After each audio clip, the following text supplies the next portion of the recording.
Nous sommes donc une nouvelle fois à Leeds, mais cette fois-ci avec Michael Goodman, qui a rejoint les Leeds Rhinos cette saison. Salut Michael, ça va? Salut, ça va bien et toi? Ça va, ça va. Donc, comme pour tous les joueurs que j'ai eu jusque-là en interview, ben, je tiens à te dire que c'est un plaisir de pouvoir discuter avec toi et de faire un petit point sur la mi-saison de Leeds, voire même un petit peu plus que la mi-saison maintenant. Ben, merci à toi de m'accorder cette interview, hein. Bah, avec plaisir, même si, bon, pour le coup, comme on disait en off, c'est que tu as un peu plus de temps pour toi en ce moment. Mais ouais, à cause de la blessure, au moins on en profite, quoi. C'est ça. On dira que c'est un mal pour un bien, de notre côté. Voilà. Ouais. Et donc, cette saison, tu as signé à Leeds après de nombreuses belles années du côté de Perpignan. Pourquoi ce départ et pourquoi Leeds? Pourquoi ce départ? Déjà, moi à la base, j'ai toujours voulu tenter ma chance à l'étranger, que ce soit en Australie ou en Angleterre. Et au Dragon, ça se passait au début, ça se passait très très bien. Moi, je me voyais peut-être finir ma carrière là-bas, tout ça, sauf que bon, après. La vie d'un sportif de haut niveau, c'est un peu les montagnes russes. Et après, les 2 dernières années, ça se passait un peu moins bien avec le coach. Et donc là, c'est pour ça que je me suis dit, bon, ben, tu es encore jeune, c'est maintenant que tu dois saisir cette opportunité de partir à l'étranger. Et au début, j'étais chaud de partir en Australie, mais bon, c'est compliqué quand même parce que quand t'es pas un crack, on va dire, en Super League, et encore même les cracks, c'est compliqué de signer à NRL. C'est difficile d'avoir un contrat, et enfin, en tout cas, un bon contrat, quoi. Et, euh, et après, du coup, l'agent m'a dit que Leeds était intéressé. Et moi, voilà, et en plus, j'avais discuté avec lui. Je dis, moi, si je dois partir dans un club en Angleterre, ça serait Leeds parce que c'est un peu un club, quand j'étais jeune, que je commençais un peu à regarder le rugby à. Je crois que c'était sur Orange Plus, je crois, un truc comme ça, à la télé. Exact. C'était. Voilà, j'allais chez un collègue à mon père voir les matchs des Dragons parce il y avait Tony Gigot qui jouait, donc on voulait le voir jouer, sauf que nous, on n'avait pas cette chaîne, tout ça. Donc, je me rappelle qu'on allait tout le temps voir quand il y avait Dragon Leeds. Donc, déjà, ça, mon premier maillot, c'était un maillot de Leeds, un maillot de rugby. Et puis, même quand on partait jouer là-bas, c'était incroyable, quoi. Le stade, les supporters, euh, la ville aussi, parce que j'avais joué 5 mois à Dewsbury et c'était à côté de Leeds. Donc, chaque fois que j'avais un peu de temps libre, j'allais à Leeds. Donc, voilà, le coach aussi, son discours, il m'a vraiment plu. Juan Smith, bon, malheureusement, il est plus là. C'est dommage pour lui et pour nous, parce que c'était quelqu'un de vraiment bien. Et donc voilà, tout ça a fait que j'ai signé là-bas. Ils m'ont proposé un bon petit contrat. Et aussi, il y avait aussi Justin Sangaré, avec qui je m'entendais très bien en équipe de France, tout ça. Et Rich, l'ancien prépa de Dragon, avec qui c'est lui, je pense, qui m'a fait atteindre vraiment le niveau professionnel, on va dire, physiquement, tout ça. Donc voilà, tout ça a fait que j'ai signé là-bas. D'accord. Et donc, pas mal de joueurs parlent de mal de pays. Et là, en plus, pour le coup, tu passes du sud au nord, vraiment. Et en plus, toi, pour le coup, tu es vraiment sudiste. Ouais, Est-ce que tu as eu du mal à t'habituer au changement météorologique et tout ce qui s'ensuit entre Leeds et Perpignan, voire même Avignon, Marseille, hein? ouais. Ben, franchement, je vais pas te mentir, ouais, ça a été dur. Ça a été très dur. En fait, par moment, tu te sens bien ici, tu te sens bien parce que tu joues, tu enchaînes les matchs. Et moi, je suis venu pour ça, en fait. Je suis venu vraiment pour jouer et me régaler, en fait, vivre mon rêve de rugbyman pro. Mais c'est vrai que quand tu sors dehors et qu'il fait froid, l'intersaison a été très dure aussi pour ça parce que c'est vrai que tu t'entraînes à 8h 9h, parce qu'ici on commençait très tôt, on finissait tard aussi. On commençait à 7h, on finissait à 16h, donc les journées étaient longues, mais on s'entraînait tôt sur le terrain et le terrain, on s'entraînait sur le synthétique. Le synthétique était gelé. Moi, j'avais je sais pas combien de couches de vêtements, donc ça c'était rude, les doigts gelés, tout ça. Ça, c'était rude, mais je me disais, ben, je suis venu pour ça, pour l'expérience. Donc, ça, c'était dur mentalement, mais ça m'a forgé, ça m'a rendu plus fort, je pense. Mais c'est vrai que, par exemple, quand on a joué contre les Dragons, là, il y a, en mai, la veille, on allait au Barcarès se baigner et tout le monde m'a dit, mais pourquoi t'es venu à Leeds, en fait? Mais moi, je dis, je suis venu pour le rugby, je suis pas venu pour les vacances, mais voilà, je me dis que j'aurai le temps de profiter plus tard dans quelques années. Voilà. Mais oui, c'est vrai que c'est une question, c'est une bonne question parce que je pense, que c'est le plus dur ici, le temps, le soleil. Ben, tu vois, là, ça faisait depuis que parce qu'avec l'équipe de France, je suis resté quelques jours après le match. Je suis rentré sur Avignon, donc j'ai pu profiter de ma famille et tout. Et après, je suis rentré, ça faisait 20 jours que j'étais rentré. On n'a pas eu le soleil, quoi. Et là, aujourd'hui, il fait beau. Comme par hasard, il fait super beau. On a sorti des t-shirts, tout ça. Mais ouais, c'est notre climat, on va dire. Ça les empêche pas de se trimballer torse nu quand même autour des stades. Ah, mais oui, mais là aujourd'hui, là, même là, il faisait chaud. Tout le monde était limite en maillot de bain, quoi. C'est abusé. Et même quand il fait froid, moi, j'ai le survêt ou une veste, ils sont en t-shirt. Ils sont habitués, ouais. Ok, ok, ok. Et du coup, cette année, bon, donc, vu que tu habites, tu as été, enfin, t'as un peu participé au moment douloureux qu'il y a eu avec le décès de Rob Boro, que je voulais quand même en parler un petit peu. Parce qu'en plus, en étant à l'intérieur du club, comment ça a été vécu en interne? Parce que bon, on sait la légende que ça a été pour le sport, on voit pour le club. Et quand on voit ce que fait Kevin Sinfield pour lui et ce qu'il faisait déjà, c'est quand même énorme, quoi. Ouais, franchement, c'était triste, hein, c'était très émouvant parce qu'en plus, avant qu'il décède, on le voyait plusieurs fois. Enfin, on l'a vu plusieurs fois. Il venait aux entraînements, on le voyait. Je crois même il y avait des membres de la famille royale qui étaient venus au stade. Donc, c'était ouais, c'était très solennel. On l'avait vu pas mal de fois avant qu'il décède. Et je crois que 2 semaines après, on nous a appris la nouvelle. Et c'est vrai qu'on a le coach, l'assistant, c'était Che Walker qui a joué avec lui pendant des années, qui le connaissait depuis tout petit. Il jouait contre lui quand ils avaient 12 ans, je crois. Donc lui était très ému et il a fait un discours, c'était dur. Et à partir de là, on a eu beaucoup de discours, beaucoup de témoignages, aussi des joueurs. Je crois qu'il y a Achandé qui a joué pas mal de fois avec lui, notre ailier. D'autres ont été entraînés par lui, donc c'était très, très émouvant. Ensuite, il y a eu le moment où on allait déposer des fleurs. Ils avaient fait une espèce de petit mausolée au stade avec beaucoup de gens. Tu as dû voir les vidéos où ils apportaient des fleurs, Ouais. des maillots, tout ça.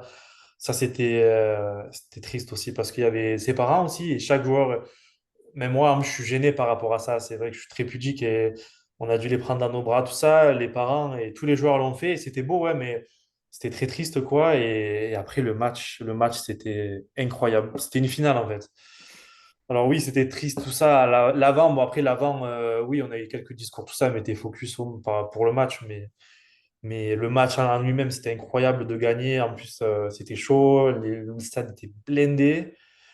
Et l'après-match avec sa famille, ses enfants et tout, non, c'était une finale en fait. C'était comme si on jouait une finale ou une demi à domicile. Et en plus, là, avec l'hommage à la fin, où il y a eu encore une vidéo sur les écrans, il y avait sa femme, on a fait une d'honneur et tout. Non, c'était fort, ouais. Mais tu vois, c'est pour ça aussi que je suis content d'être venu ici dans ce club, parce que oui, c'est un grand club, tout ça, mais de vivre des moments, enfin, d'avoir vécu ce moment, c'était fou, quoi. On en parle encore avec Justin, on en parle, on s'est dit, mais c'était fou, quoi. C'était incroyable. Ben, c'est que le club, en fait, enfin, en plus d'être un gros club, ben, il a une histoire, une vraie histoire. C'est pas juste ils ont gagné les points. Il y a tous les joueurs qui sont reliés, qui jouaient ensemble avant, qui Mais c'est ont ça. tous augmenté et, et en plus ils gagnaient tout. Ouais, c'est ça, c'est ça. En fait, je pense qu'ils ont eu tellement un passé glorieux qu'ils sont vraiment unis et qu'ils se connaissent tous. En fait, tous les anciens joueurs sont connectés au club, même ceux qui travaillent dans d'autres clubs de Super League sont connectés. Il y en a beaucoup ceux qui travaillent dans les bureaux, par exemple, ça fait 20 ans qu'ils sont là, 25 ans. Et ils connaissent les joueurs, ils se font limite la bise avec les anciens. Fait, je ne veux pas dire que c'est une famille, parce que c'est fort de dire ça, mais ouais, en fait, ouais, ils ont beaucoup de liens. Ouais, et en plus, Rodboro, c'était un peu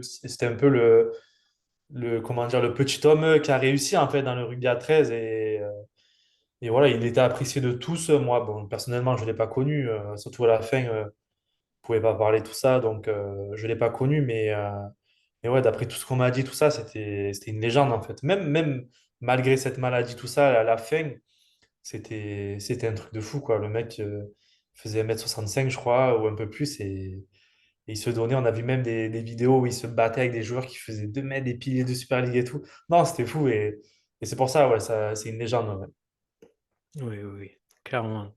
Ça faisait partie de la grande liste. ouais, ouais. Ouais. Ouais, donc on va repartir sur la partie terrain, sur terrain un peu plus positif quand même. Ouais. Donc vous êtes actuellement septième au classement. L'équipe, elle souffle souvent entre le chaud et le froid, en jouant à fond comme si ça pouvait être une des meilleures équipes pendant 15-20 minutes. Et après, elle s'écroule, on ne comprend pas pourquoi. Comment tu peux... Enfin, la question est facile à dire, hein. Comment tu Mm. peux expliquer ça un peu? Ouais, c'est dur, hein, c'est dur pour nous de même moi. Tu vois, il y avait des matchs où je disais, mais j'ai jamais joué des matchs aussi durs parce que tu complètes pas les chaînes, on veut trop jouer et voilà. Franchement, je sais pas, c'est compliqué à dire. C'est compliqué à dire. Mais comme tu dis, en fait, parfois, même pendant un match, hein, on peut rouler sur l'autre équipe, on se sent connecté, on se sent bien en défense, en shooter, en attaque, ça joue bien, ça joue propre, même ça joue un peu le style de Leeds, tu vois, ça libère, ça joue au ballon, mais on se sent intouchable par moment. Et d'un coup, bam, on va enchaîner. C'est pas comme on va enchaîner une faute, on va en enchaîner 6 7 d'affilée. Et en Super League, tu peux pas gagner un match comme ça. Donc je pense que c'est ça qui nous a fait défaut. Et parfois, dans un match, comme je disais, ça peut arriver 3 4 fois ce changement où tu joues bien, bam, tu tombes des ballons, tu tombes dans tes travers, tout ça. Et je pense que ça a été mieux un peu ces derniers temps, mais malgré tout, on retombe à chaque fois dans nos travers. Et je pense que le nouveau coach, c'est ce qu'il va apporter. Vraiment cette discipline déjà en défense, d'être plus agressif, tout ça. Et en attaque, être plus clair et jouer moins jouer au ballon, être plus. Pas dans la conservation aussi, il faut conserver le ballon, mais plus, comment dire, plus direct, plus de clarté et jouer plus dur aussi. Ouais, je pense que ça a été le mot d'ordre. Ouais. Et justement, tu me fais la belle passe décisive pour un rang. Il y a quelques semaines, donc l'entraîneur Juan Smith, il a été limogé.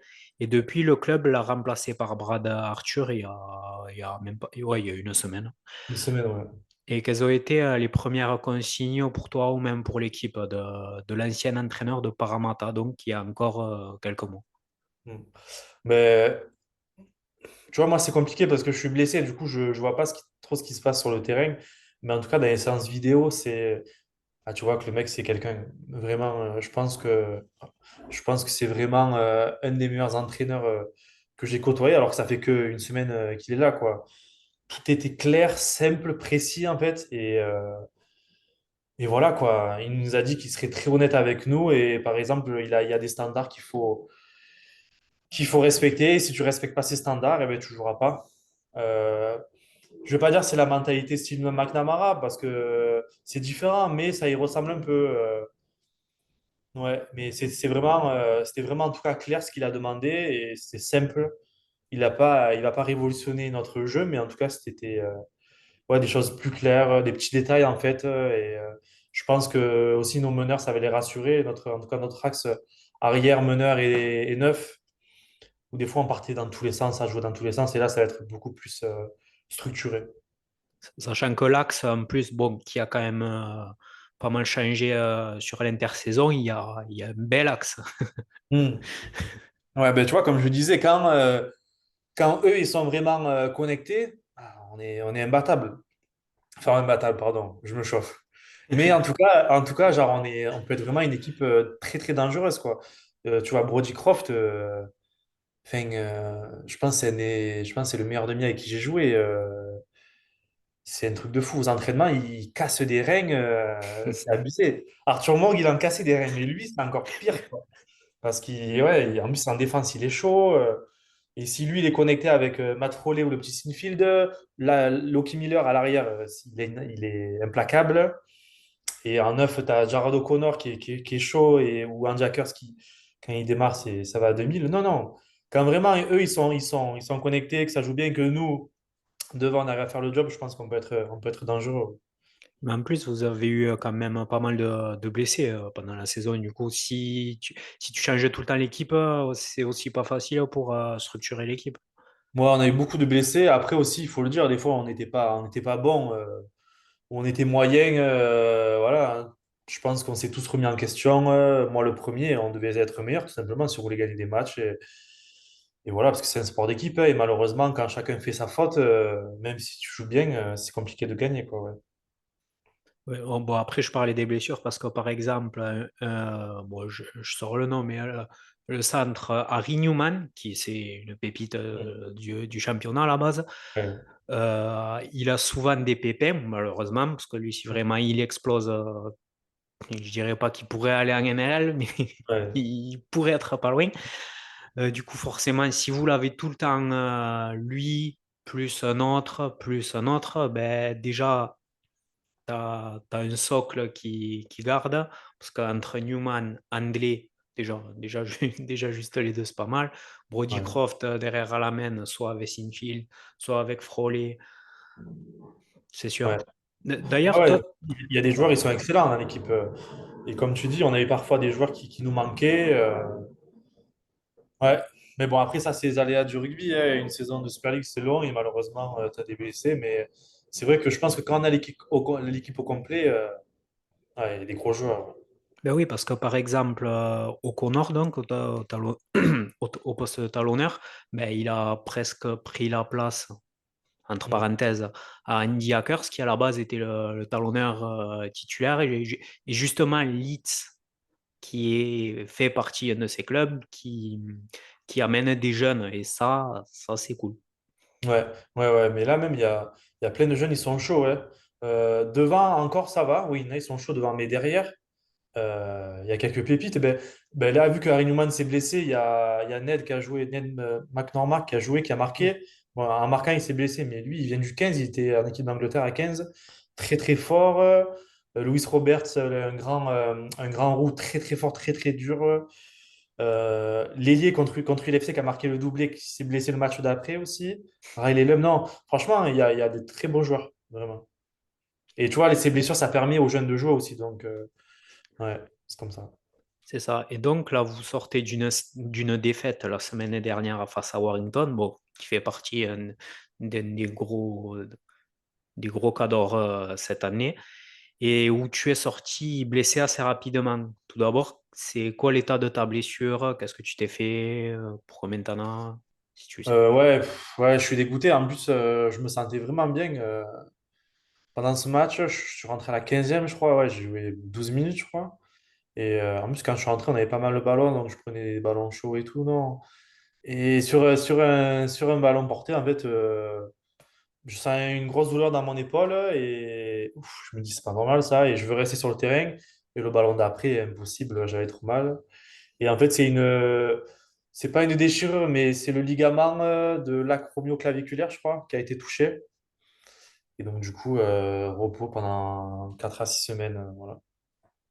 Ok. C'est comme ça. Parfois, parfois, il y a des matchs, je me sentais dans le dur, tout ça. Et là, je me sentais bien, je me fais mal. Mais bon, c'est comme ça, hein. C'est la vie. Et tu as été baladé dans presque tout le paquet d'avant cette année. Est-ce que tu as des préférences sur pilier, seconde? Moi, je préfère jouer troisième ligne. Tu vois, troisième ligne meneur un peu. Bah, après, il y a Cameron qui est en 13, c'est le capitaine, tout ça. Et c'est compliqué de le changer, quoi. Mais après, moi, franchement, tant que je joue et que je fais un bon match, je suis content.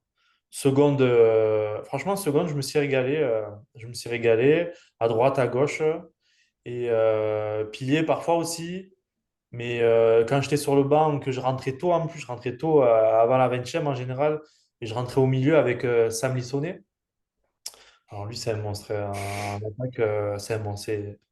C'est un petit Cassiano, ouais, c'est un buffle. Donc, quand on rentrait tous les deux, non, franchement, on se régalait. Donc, ouais, peu importe où je joue, tant que je fais un bon match et que j'ai de l'équipe, je suis content. Mais après, je pense que mon poste, c'est troisième ligne. Ouais, c'est troisième ligne.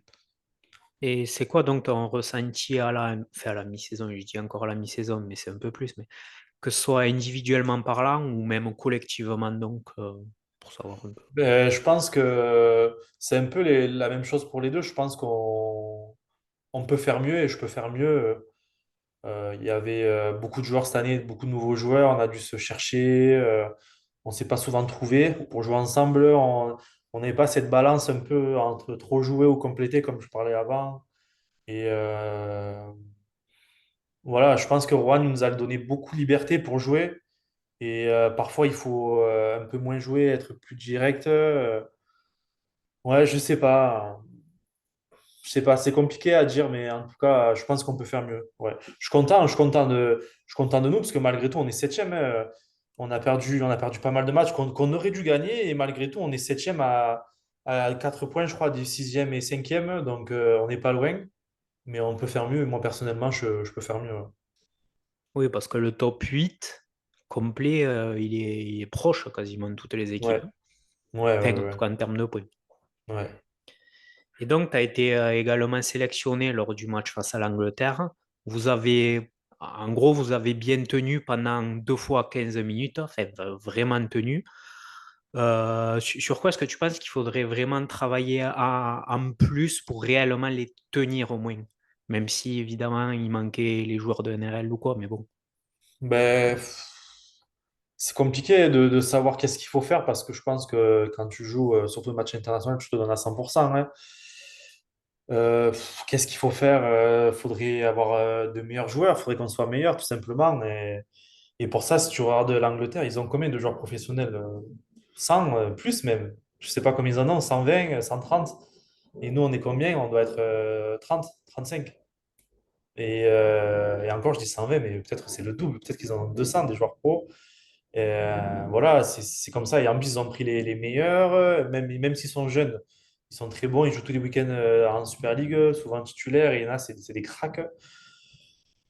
Donc, ouais, je pense que ouais, le nombre de joueurs pro, tout ça, il faut que ça augmente. Et après, nous, individuellement, ben, il faut qu'on travaille plus, hein, dans nos clubs respectifs. Parce que là, on vient un peu de partout maintenant. Mais faut qu'on soit meilleur. Et après, faire plus de matchs avec l'équipe de France, se trouver, parce que voilà, là, même comme tu dis, on a réussi à tenir pendant 2 fois 15, 2 fois 20 pratiquement, mais parfois tu manques un peu d'automatisme, en défense surtout. Voilà, il y a des joueurs, on a l'habitude de jouer ensemble, mais il y en a d'autres, pas du tout. Ouais. Je pense que si tu fais, je sais pas, 6 matchs par an et que tu gardes un peu ce socle de 30 joueurs, ça pourrait être pas mal. Ouais. Je pense que ça serait peut-être une solution. Et après, individuellement, s'entraîner tous les jours, être sérieux, être performant le week-end. Et c'est comme ça que tu construiras ta bonne équipe de France, je pense.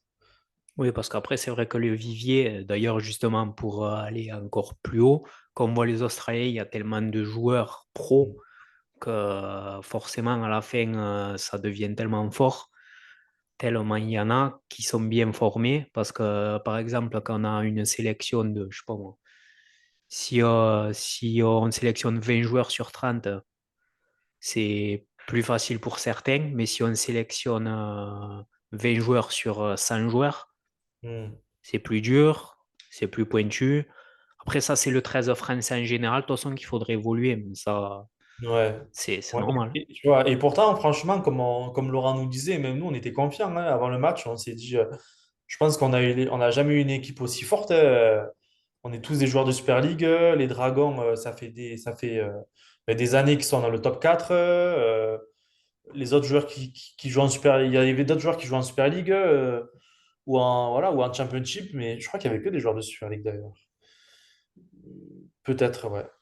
Mais en tout cas, enfin, voilà, on avait une grosse équipe sur le papier même. Je pense qu'on a montré des très belles choses, hein, mais voilà, après le match, moi j'avais fait une petite interview là, il me demandait qu'est-ce qui s'est passé, mais à chaque fois que je joue contre l'Angleterre, c'est comme ça, genre pendant 10 minutes, on a une petite phase où t'encaisses des essais. Et ça enchaîne, et je pense que le prochain match qu'on joue contre une grosse équipe, c'est si tu concèdes un essai, il faut vraiment tout faire pour pas que ce soit l'effet boule de neige, et au contraire, se battre pour avoir le ballon et compléter nos chaînes et avoir ce cycle un peu de 50-50, mais pas prendre deux ou trois essais à la suite, quoi. Et malheureusement, c'est ce qui s'est passé là. Et les Anglais, j'ai joué pas mal de fois contre eux et c'était très souvent la même chose. Oui, c'est vrai qu'ils ont souvent le quart d'heure de 3-4 essais. Et quand tu prends 3-4 essais de fil, ben, ensuite, pour revenir, c'est compliqué. Enfin, à C'est n'importe quel ça. niveau. Et en plus, souvent, on le faisait en début de match. Et là, en début de match, au contraire, on les a agressés. Et ça s'est vraiment bien passé. On a marqué. Mais après, ouais, on n'a pas été bon. On n'a pas été assez bon, hein. On n'a pas été assez bon. C'est dommage parce qu'on y croyait. Oui, oui, oui, il y a eu de belles choses. Ouais. Bon, et donc, pour finir, qu'est-ce qu'on peut te souhaiter pour le reste de la saison? Une fois que tu auras repris avec ton épaule. Ah ben, un ligament solide à l'épaule et ouais, ben, écoute, de faire tous les matchs, d'être bon et voilà, pas de blessures, que ma famille et que mes proches aillent bien. Et voilà, hein. Et après, voilà, une place dans le top 6 et si Dieu le veut, gagner une finale. Enfin, en tout cas, gagner le plus de matchs possible et essayer de ramener un titre à Leeds parce que je pense que les supporters, ils en demandent un, hein. Ici, il y a beaucoup de pression par rapport à ça aussi. Et je pense qu'ils attendent beaucoup de nous, hein. Après, c'est normal avec le passé, comme tu disais, ils sont attentifs à nos matchs. Ouais, En plus, je pense qu'un titre à Leeds, ça doit être beau après les célébrations. ouais, mais, ouais, j'imagine, hein, parce que déjà, comme je disais, le match de Rob Borough, il y avait 20 000 personnes, donc si on gagne, ça serait cool. Ouais. Bon, nickel. Bon, et tu peux le dire aussi, une bonne saison de l'OM, mais ça, on n'en parlera pas. Ah ouais, j'espère, j'espère, j'espère. Bon, d'accord. Ben, en tout cas, merci. C'est gentil d'avoir pris un peu de ton temps pour parler de l'actualité, de toi, de ton nouveau club. Bonne continuation à toi, Michael. Merci beaucoup, merci beaucoup. Et pour tous les auditeurs ou ceux qui auront regardé cette vidéo, ben, pensez à liker, à partager, à venir sur le site 13mondial.fr, sur tous les réseaux sociaux, que ce soit Facebook, j'allais dire Twitter encore, X, Instagram, TikTok, il y a de tout partout. Bon, eh ben, c'était Arnaud. Merci et au revoir.